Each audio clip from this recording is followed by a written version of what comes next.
आज एक सेमीफाइनल हुआ इंडिया वर्सेस इंग्लैंड।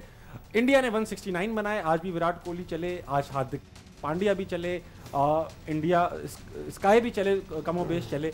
इंडिया ने एक स्कोर दिया, फॉर्मेटेबल स्कोर था, मगर इंग्लैंड ने जब चेस करना शुरू किया मोइन भाई, तो ऐसा लगा कि ये तो रेडी आए थे इस स्कोर के लिए। क्या कहते हैं कि इस कंडीशंस के अंदर नेचुरली जिस वक्त इंग्लैंड ने टॉस जीत के इंडिया को बैटिंग कराए, उनके पास एक ही ऑप्शन था कि किसी तरह रिस्ट्रिक्ट करें कम से कम टोटल पे, और उस कोशिश में कामयाब भी हुए किसी हद तक। But again 169 not a small total two chase, but जिस तरह की पिच हो गई थी और जो स्ट्रेंथ थी इंग्लैंड की, हमने कल रात को भी बात की थी कि इंग्लैंड की टीम बहुत बड़ी टीम थी, but the way they played today, positive cricket देखिए, खेली उन्होंने और पहली बॉल से ही अटैक रखा, और कहीं भी कोई रैश शॉट नहीं खेला, कहीं पैनिक नहीं हुए, यही वो क्वालिटी थी। बिल्कुल इनफील्ड टापी है, बिल्कुल उनको पता था कि अगर विकेट इन हैंड हुई तो बहुत इजीली हो सकता है, और यही दोनों ने जो पार्टनरशिप बिल्ड की है, और किसी विकेट के बगैर जो है वो आराम से जीत के चले गए इंडिया से। इंडिया आई थिंक आज प्रेशर में नजर आया, बहुत ऑफ कलर भी नजर आया, और आज ये वाहिद मैच था जिसमें सूर्य कुमार यादव ने उनके लिए रन नहीं किया और वो हार गए।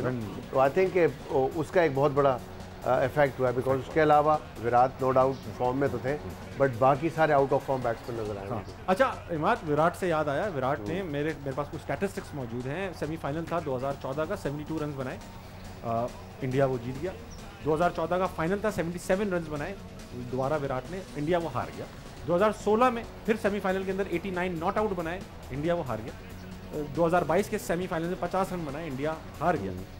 दो चीज़ें नज़र आती हैं कि विराट के रन बनाने से गारंटीड नहीं होता कि इंडिया जीत जाएगा, मगर ये भी है कि वो हर बड़े मैच में रन बनाते हैं। What would you like to say about it? देखें, आज के मैच की बात करूं, जिस तरह इंडिया खेल भी रहा था, देखिए बहुत टिमिड थे। पावर प्ले मैंने आपको हमेशा से बताया, पावर प्ले जो यूज़ करेगा ज़्यादा वो जीतेगा। ठीक है, तो इंडिया बहुत टिमिड थे। आई थिंक अगर कोई टीम को चैंपियन बनना है आगे फ्यूचर में भी, तो ये अप्रोच जो मुझे फील होता है, ये अप्रोच के साथ नहीं बन सकती।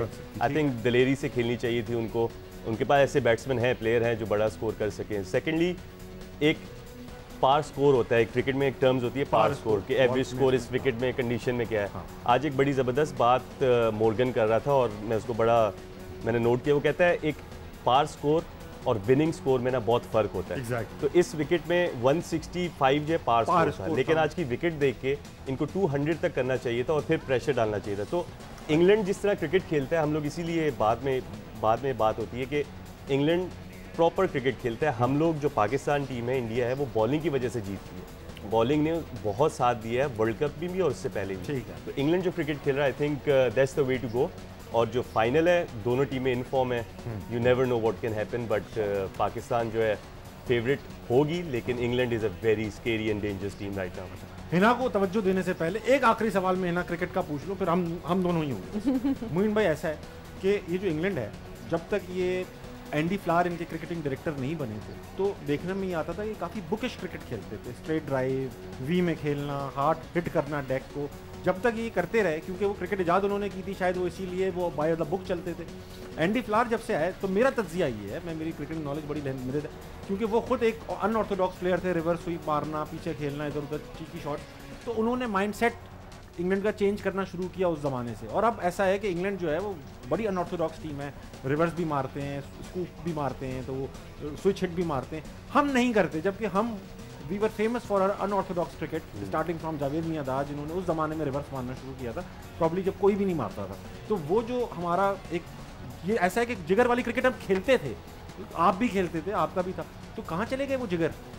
आई थिंक जिगर वही है, बट दूसरी टीमों ने at the same time improve बहुत कर लिया। इसी तरह हमारे साथ, अगर आपको याद हो, हॉकी में हम एक ज़माने में बहुत बड़े चैंपियन होते थे, और जिस तरह गेम्स के अंदर रेवोल्यूशंस आए, चेंजिंग आई, हमने उस तरह इन्वेस्ट नहीं किया अपने गेम के ऊपर। यही थोड़ा सा नजर आता है, but still qualify for the final Pakistan को आप कह सकते हैं। पाकिस्तान में वो तमाम एबिलिटीज़ हैं, वो स्किल मौजूद है, बट अनफॉर्चुनेटली थोड़ा सा इंफ्रास्ट्रक्चर जो होना चाहिए, जो हम समझते हैं फॉर द डेवलपमेंट, वो उसकी कमी है।